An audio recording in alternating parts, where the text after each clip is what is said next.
Assalamualaikum warahmatullahi wabarakatuh. Di sini saya akan menjelaskan tentang materi tentang golongan ahli waris. Nah, golongan ahli waris laki-laki itu terbagi menjadi 10. Ada anak laki-laki, cucu dari anak laki-laki.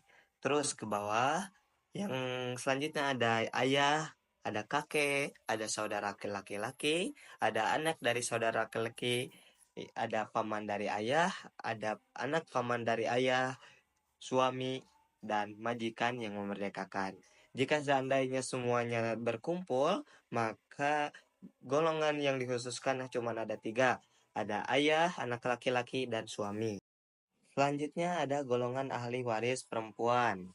Nah, golongan ahli waris perempuan itu ada 7. Yang pertama anak perempuan, yang kedua cucu perempuan dari anak laki-laki, yang ketiga ibu, yang keempat nenek, yang kelima saudara perempuan, yang ke 6 istri, dan yang terakhir ada majikan perempuan yang memerdekakan. Jika seandainya semuanya berkumpul, golongan khususnya cuma ada 5.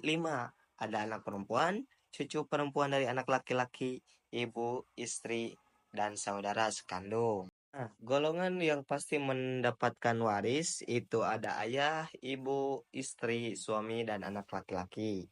Dan untuk golongan yang pasti tidak mendapatkan waris itu ada budak atau bisa yang disebut dengan hamba sahaya.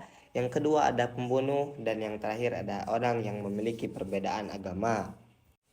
Di sini ada golongan asobah. Golongan waris asobah merupakan golongan waris terdekat, yaitu orang yang ketika dalam keadaan diasobahkan tidak memiliki bagian pasti, dan orang-orang yang disepakati berhak mendapatkan warisan.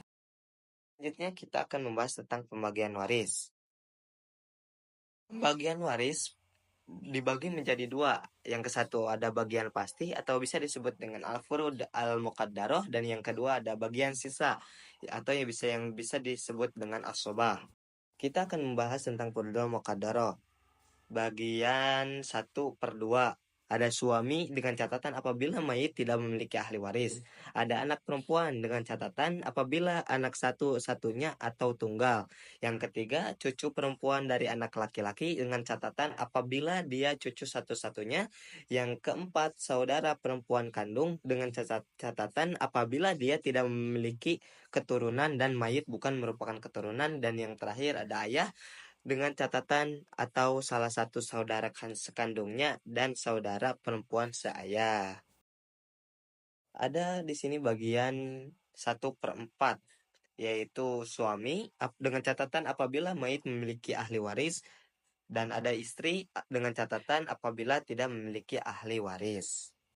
Furudul Muqaddarah bagian 1/8 itu dimiliki oleh istri apabila mayit memiliki ahli waris. Furudul Muqaddarah bagian 2/3, yaitu ada 2 anak perempuan atau lebih dengan catatan apabila semuanya perempuan. Ada 2 cucu perempuan atau lebih dengan catatan apabila mayit tidak mempunyai anak laki-laki kandung.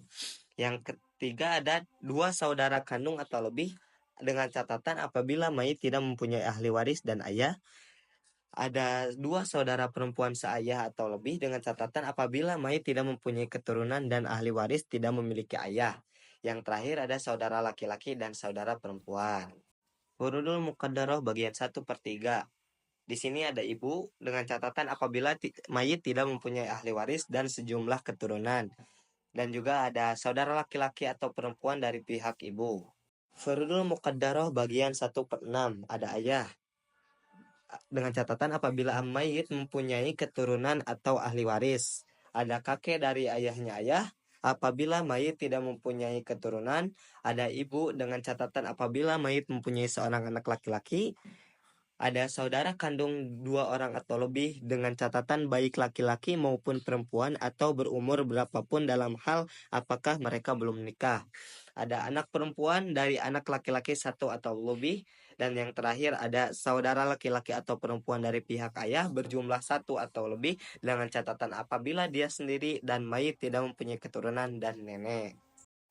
Nah, kita lanjut kepada asobah. Di sini ada asobah bin nafsi, yaitu semua ahli waris laki-laki dengan catatan kecuali saudara seibu dan suami. Selanjutnya ada asobah bil ghair, Yang ke satu ada anak perempuan satu orang atau lebih dengan catatan ketika bersama anak laki-laki. Yang kedua cucu perempuan satu orang atau lebih dengan catatan ketika bersama cucu laki-laki. Yang ketiga saudara sekandung satu orang atau lebih dengan catatan ketika bersama saudara kandung sekandung. Yang keempat saudara seibu satu orang atau lebih ketika bersama saudari seibu.